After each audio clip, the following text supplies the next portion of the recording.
they got a metal detector that's gonna go off anyway. Right. Well, good for it. So Here's my permit. I can carry it anywhere, as far as I'm concerned. No, I think that would be- Can I or can I not, Ken? You can't. I can't. You know, Don't tell me that I can't.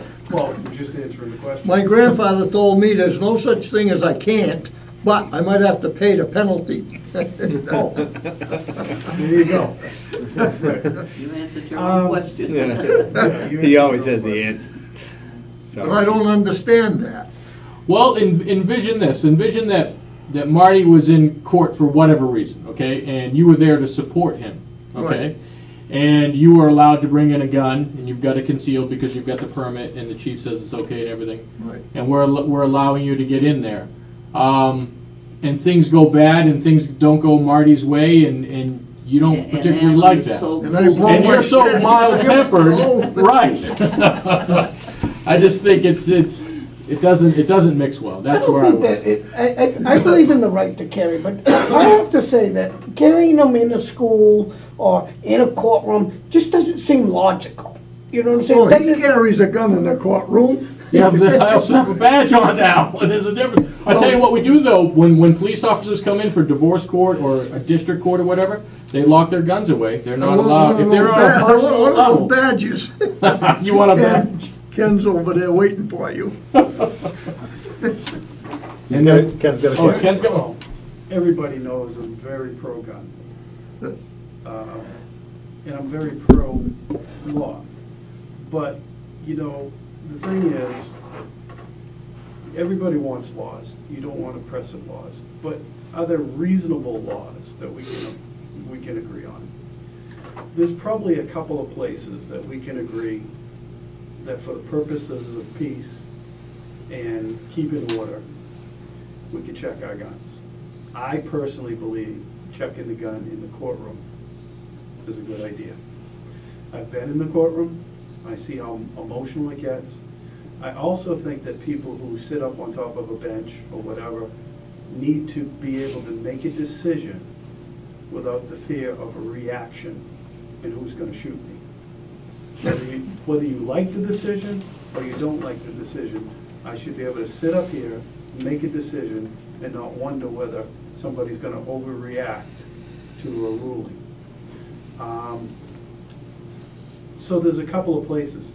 But what we're talking about is your right to bear arms throughout the state. It's not at a couple of locations where probably most of us can agree that we ought to have some security. I don't think that you could probably walk into the White House with your gun on even though I gave you a permit. They're probably going to say, for security purposes, we're going to take that off of you. Especially today. And so... Because I'd love to do that. But, well, what I'm getting at is there's a reason. Excuse me. There's a reason for that. There's a cash. safe zone. There's a particular area where somebody says, look, we can't let everybody in this building with a gun on. So, your freedom's not being infringed because you can walk anywhere, go anywhere, do anything you want, other than a couple of key places. I think that's a great way to put it. I like, that's. There's a I sign on the believe- bank door, you can't go in there with your gun. Can't. Nope. We got a sign on the door. These are weapons in the schools and the courts, whether they're concealed or out in the open. That's right? I mean, Right. No guns at all. can't walk in with two strapped to your hips and say, I wouldn't suggest that. No. okay. What about the Vermont edition of the gun laws? Can you tell me a little bit about that? Constitutional carry in Vermont is as simple as this, and Ed can back me up if I get it wrong. Basically, the law states you're allowed to carry a concealed weapon if you have no intent to do harm to anyone. And that's it.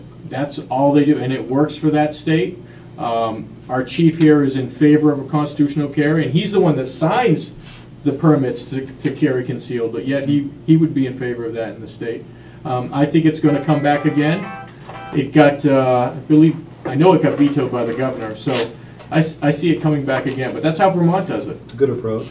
It is. I don't know Can if they every carry state... them in the courtroom or the school? No, they don't in Vermont. No. Dino, But it's still good.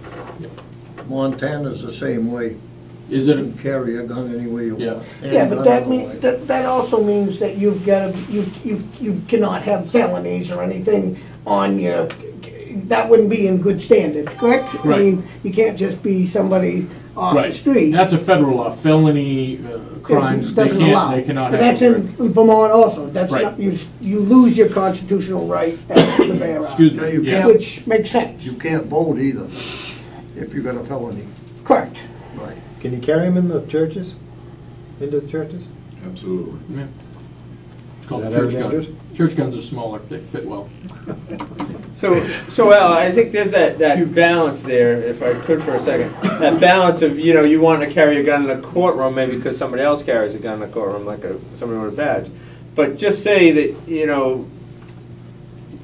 or somebody, 90 years old, their son's on trial, not their son on trial, but they're just in a small, divorce, domestic dispute / Problem. this woman's about, or gentleman's about ready to get, $5,000 a month. Because I'm sure we've all wanted to kill somebody from time to time, just, in our head a little bit. But, just say, somebody's sitting there and the judge is about ready to award, $5,000 a month to somebody. And, here you are, 90, and I ain't got nothing much to live for anyway. I'm, dying of cancer. And he's got a gun there and said, my son's or my daughter's not going to suffer with this any longer. And goes, bang. And it doesn't stop you from doing that. If you want to shoot the person, whether it's a female or male, you could do that at home later. You could do that later. You don't have to do it in a courtroom. Just got to have some patience. I can't believe Just got to have some patience. I And can't you do it believe later. Is this a Hey, premeditated don't speech? tell Ken that, for Christ's sake, I got a big swamp out back of my house. But I'm just saying, there's certain things you just don't have to do in the courthouse, or you don't have to do So it I at guess his school. question is why would you want to bring a gun into court? Just Why? to say that he could. Just To say that you could, I right? can. Right, they'll have a honorary Al Marinon Day at the courthouse, and you'll be able to do that. Nobody else will be there to see you. But that's the balance that I see that between laws and no laws. It's like. I tell you what, Al, you can bring your gun to my court and we'll let you get right to the metal detector, okay? And you're in the courthouse, and we'll just have you turn around. You know what? I'm gonna show you something. God. Hang on, I'm checking for a window. No, it isn't a gun. Very right funny here. about the metal detector. This here. My wife has got a lot of hardware in her. And you know, I went to that courthouse up there. Don't tell me my guys missed it, I don't want to hear that. I was in jury duty. That's before the courthouse that All you're right, in. okay. And anyway, this little jackknife, the first day I went on jury duty, I showed the guy everything I had, all my metal in my pockets and everything. Go ahead. The next day I went up there, I pulled out my stuff and he looks at this thing and he said, "You can't gonna go in there with that." And he took my keys and my car keys and the whole darn works, and I don't know, he put them in a plastic bag or a box or something. I came back out, I says, "Where are my keys?" I says, "I can't start my car without them."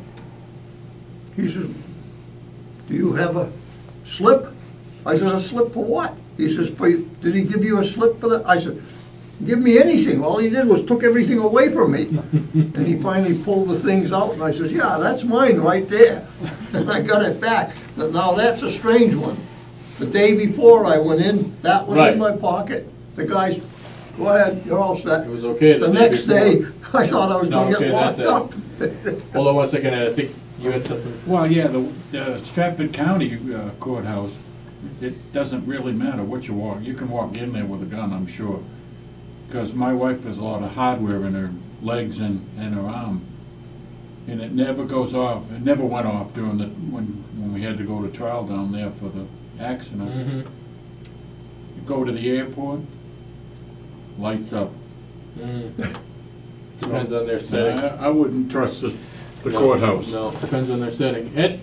It seems like all the anti-gun legislation in other states, it seems like people lose the ability to understand why you have laws, because it only seems to affect the law-abiding citizen. Right. It never affects the criminal. So if a law-abiding citizen that went through the process to get their permits and everything else and responsibly owned a gun is not going to go into a courtroom and do that. it still does not, because if somebody wants to bring a gun into a courtroom, they're gonna figure a way to do it. So the laws never stop the crime, it always stops the innocent law-abiding citizen. Right. Now in New Hampshire, believe me, it's a heck of a lot better than New Jersey, because forget it. You're a criminal if you own a gun, period. That's it. End statement. Yeah, and I think you could attest to that. As far as the state, our state, we're one of the better states to have personal carry and gun ownership. And I mean, Chief, how many would you expect that you sign a year of those? You have a rough estimate? Probably about 140. But, you know, again, you know, I don't think you should have to have a permit to carry a gun. I don't think you should have to have a permit to go talk at town hall either. But, because Which could be just as dangerous. It's one of your rights, but there's gotta be places where we can agree that it's just not safe to carry a gun. And I actually think that you really can't, for the most part. They're catching everything that comes through the metal detectors and things like that. And it's nice to be able to go into court and know it's moderately safe, and that the good guys with the badges have the guns, and the bad guys who could be on the other side don't have guns. I'll be red flagging you. I'm going to show a picture to the bailiffs. And you know, I'd would you want any parent to go through that? You know how they buzz you in the Paul school? Do we want all the parents who are upset with someone getting detention to walk down there and have a gun and go in the Paul school? There's got to be places where Not on a full moon. there's got to be places where we could say, Amen. hey, as a reasonable society, there's a couple of places we'll identify that you don't bring a gun. Everywhere else, bring a gun. Now, look at Columbine and Virginia Tech. If the teachers were allowed to have guns on them, that could have been stopped. And now all these drug-free school gun-free zones are now killing zones because the criminals know that there's no way they're going to get caught or killed. Well, So I'll that's- agree with you there. I would say that, yes, there's a practicality that they could have been stopped, but they also could have caused more death, such as they could have got the gun taken away from them and got themselves shot. I mean, I think sometimes you gotta leave well enough alone to the authorities or something like that that are trained to deal with that process. As for yourself just jumping out of the blue and start shooting, and you know, you don't know if your bullets are where they're going, or just because you got a gun don't mean you took a class to know how to shoot it. I mean, I know people who got gun, never even shot the thing. I think you can find a lot of dangerous things into just allowing that to happen. Can I say something? Yeah, I'm not running the meeting, and we're way You're off in running the another meeting. pasture here. No. And you were saying that you went somewhere with, your wife has metal, and it didn't get picked up? Not the Stratford County Courthouse. Well, I worked in a lot of nuclear powerhouses, and just the steel toe shoes, all my belt buckle. I go through that metal detector and bingo, get over here. And, I mean, it picked everything up. I don't care what metal you had on you. So I'm surprised at that one. But it did go off at the airport. Oh, well, I don't have the answer to that. So, Dino, We down didn't either. in Concord, We didn't feel good about it. do you feel as though there's an atmosphere of, well, the climate down there is embracing governance, or do you still think there's grassroots in effect down there in Concord? Oh, I still see that there's grassroots in effect, no doubt about it. Prime example is one of the prime examples is the speed limit law in Winnipesaukee. That was a grassroots effect. That was a lot of people calling their state reps, and whether it's out of state, in state, they're still getting phone calls, you're still getting local people calling. So that went the other way. I thought we would be able to kill that speed limit bill. I voted against it, but I gotta tell you, I was only one of 75. And the rest, so that and gambling, I'm always amazed how gambling gets defeated. I mean, strongly, big time. So those are grassroots effects, along with the homeschoolers. They're very well organized. The motorcycle laws, they're well organized. The hunting, fishing guys, very well organized. What about the home rights? What about the people that want a home that has to be governed by the state on what they want? Give me a little more than that. Like just the building rules that we got. Yeah. It's this thick, you know. I don't understand that. And all most people are trying to build a home. Right. Whether they can, it's getting so that you can't afford to build the home the way the book's telling you. So my problem is there's two, like, that's where I go back to where I'd like to take two away when you add one. But I realized that you can't, because then you'd be out. I know we all need rules and guidance. That's what, to me, the books are about. They're about guiding you into the direction of the best way you can know how. But it doesn't mean that it's all done by the book. Because, I mean, I can read it, Tom can read it, he can read it, you can read it, and we're all going to figure out a different way to interpret it. So, I don't know, I feel that we as homeowner, and I say it because I am a homeowner, I might as well rent, because you cannot do the things that you want to do. And I've always thought, in growing up as a kid, is your goal in life is to own a house, raise a family, and do them kinds of things. And I don't believe that's the goal in life anymore.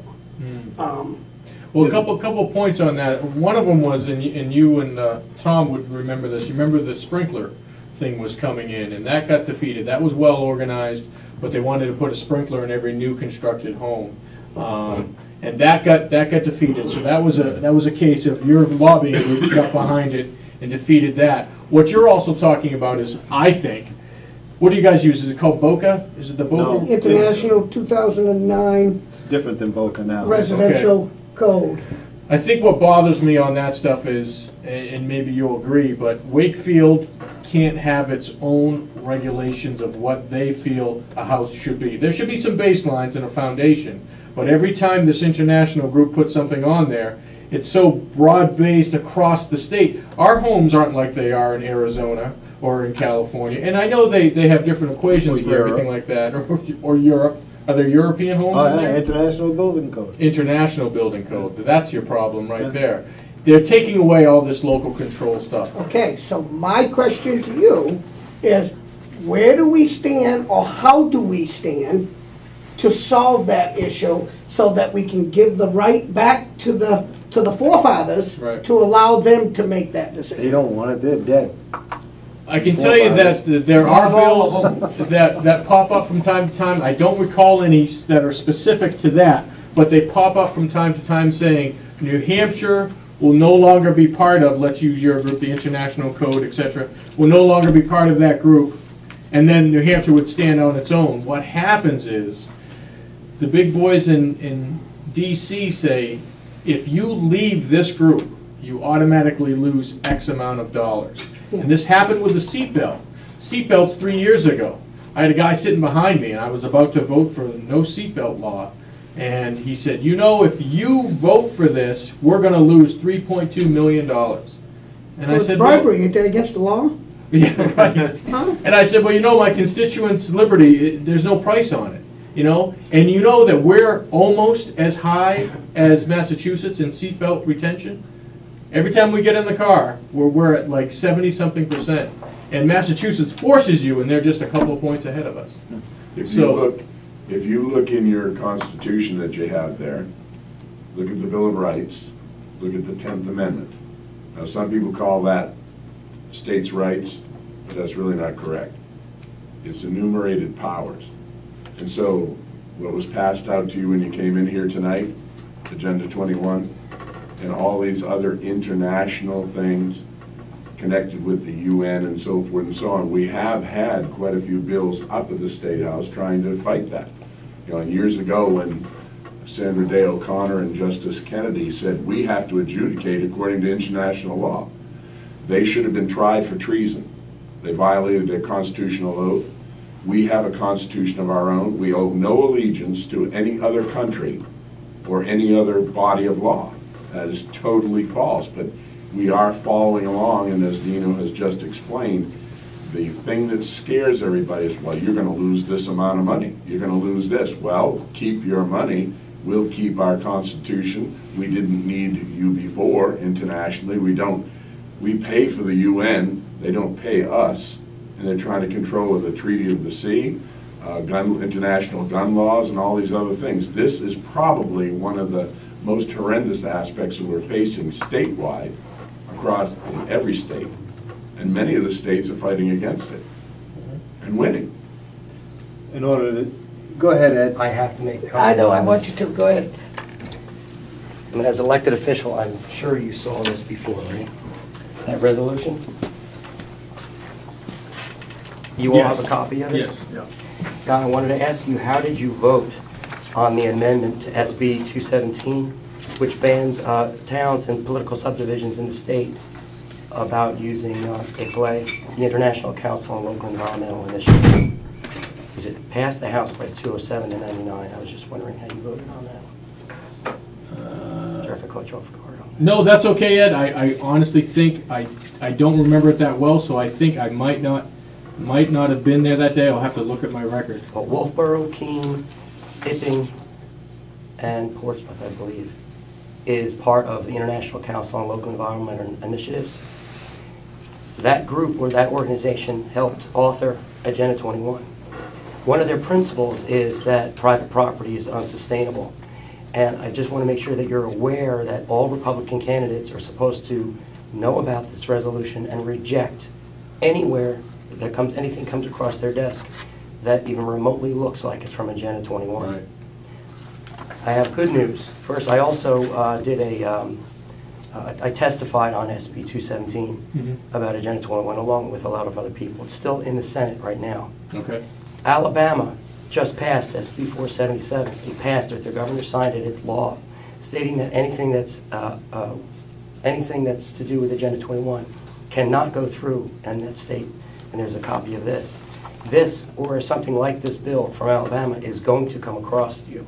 And I would really appreciate it if you give this time and also read this. Sure. It's very important. When is it coming across that? Is it Well, in committee right now, you said? It's the SB 217 amendment that would have selectively stopped the International Council on Local Environmental Initiatives to doing any business with any political subdivision in the state. Passed the House 207 to 99, and now it went to the Senate. Okay. Senator Odell made it non-concurrent. I really don't know what that means, but apparently it's stopped right there for now. But it's gathering momentum around the country. There's other bills in Arizona and other states that are trying to ban this.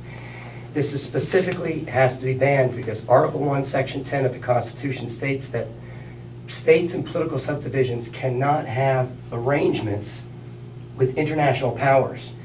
Anything international has to go through Congress first at the federal level. None of this has gone through Congress. But at the state levels, at the town levels, international groups are coming in and working, giving grant money, etc., to do sustainability projects to push Agenda 21 policy. People think Agenda 21 is only a policy recommendation. It is not a recommendation. Soon it's going to work into an international treaty by the International Commission on Environmental Law. So the stuff is incrementally going to work into international law, but we're trying to block it from the state for that exact reason. Did you just one question? Did you contact, because it is a Senate bill?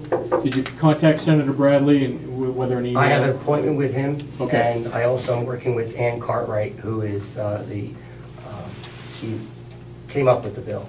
I'm familiar with Agenda 21. I didn't realize it had this many legs. It looks like it's kind of all over the place. It's a spider web all over. It's in every 40 state. chapters to it. Now you talked about even grant money. Pages. You talked about grant money, Yeah. about the seatbelt law. Your federal government went to the United Nations and made agreements with them, and by using executive orders, pushed those agreements down, all the way down to the town levels. Again, circumventing Congress.